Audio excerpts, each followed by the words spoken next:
اور میں ASP گلبرگ کے طور پہ سرو کر رہی ہوں. نیور اگین یا آئندہ کبھی نہیں کا مطلب یہ ہے کہ آئندہ کبھی نہیں جب کوئی بچی اپنے اسکول کی طرف جائے گی تو اسے سڑک پہ کوئی چھیڑے گا. آئندہ کبھی نہیں جب کوئی عورت بازار میں جائے گی تو اس کی طرف کوئی گندی نظروں سے دیکھے گا. آئندہ کبھی نہیں جب کوئی خاتون اپنے بچے کے لیے کوئی چیز کھانے کو لینے جائے گی تو کوئی اس کا دوپٹہ کھینچے گا. آئندہ کبھی نہیں اگر کوئی خاتون گاڑی میں بیٹھی ہوئی ہے تو اس کے شیشے کو کھٹکھٹا کے کوئی نازیبا بات کرے گا. آئندہ کبھی نہیں کوئی بھی خاتون کیا اس نے پہنا ہوا ہے اسے بتایا نہیں جائے گا, کیا اس نے کرنا ہے اسے بتایا نہیں جائے گا, کہاں اس نے چلنا ہے اسے بتایا نہیں جائے گا, کدھر اس نے جانا ہے اسے بتایا نہیں جائے گا. ہم نے یہ بہت برداشت کیا. ہمارے پاکستان میں ایک پروگریسو سوچ جو ہے جو ایگزسٹ کرتی ہے اس کو ہم لوگوں نے گرو کروانا ہے. وہ پروگریسو سوچ جو کہ ہمارے آئیڈیلز, ہمارے فاؤنڈرز کے آئیڈیلز, ہماری جو کرنٹ لیڈرشپ ہے اس کی آئیڈیلز کے ساتھ سنک کرتی ہے, اس کی گروتھ جو ہے وہ ہم ساروں کی ذمہ داری بنتی ہے. نیور اگین کی یہ واک اس لیے ضروری ہے کہ جب ہم لوگ فیروز پور روڈ سے چلے جہاں یہ واقعہ ہو رہا تھا پاکستانی چوک, تو واک بنتی ہے 4 منٹ یا 5 منٹ کی.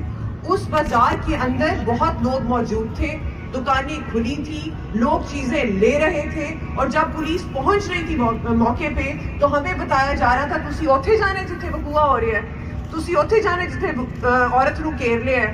سوال ہماری سوسائٹی پہ یہ اٹھتا ہے کہ وہ شاپ کیپرز, وہ کسٹمرز, وہ لوگ جو اس 4 اور 5 منٹ کی واک کے فاصلے میں تھے وہ اس عورت کو بچانے کیوں نہیں گئے؟ اگر 200 لوگ اس عورت کے خلاف کھڑے ہو گئے تو 600 لوگ اس کی حمایت میں کھڑے کیوں نہیں ہوئے؟ یہ ایک کلیکٹیو کویسچن ہے ہماری سوسائٹی کی کانشیسنس میں. یہ ہمیں اپنے آپ سے پوچھنا چاہیے کہ کیا ذمہ داری جو حفاظت کی ہے وہ یقیناً پولیس والوں کی ہے. ہم نے یونیفارم پہنی ہے, ہم لوگ حفاظت کریں گے, لیکن کیا معاشرے کی کوئی ذمہ داری نہیں ہے؟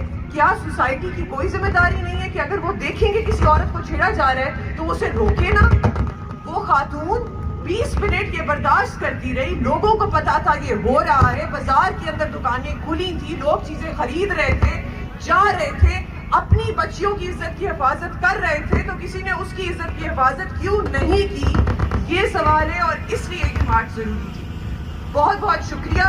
آج سے پاکستان میں نیور اگین کا نعرہ گونجے گا. آج سے پاکستان میں کسی بھی بچی کو اس طرح کی سچویشن سامنا ہم نہیں کرنے دیں گے. آج سے پاکستان میں ویمن ہیرسمنٹ, ریلیجیس آفینس کی کالز جن کو پہلے ہی بہت زیادہ سیریسلی لیا جاتا تھا ان کا رسپانس ٹائم بھی گرے گا. اور ہماری سوسائٹی کے ہر ایک انڈیویجول سے ریکویسٹ ہے کہ پولیس کے شانہ بشانہ آ کے کھڑے ہوں, ایسی حرکتوں کو روکیں. اگر آپ کو نظر آئے کہ کوئی قانون اپنے ہاتھ میں لے رہا ہے تو ہمیں بتائیں, کھڑے ہوں. یہ چیز آج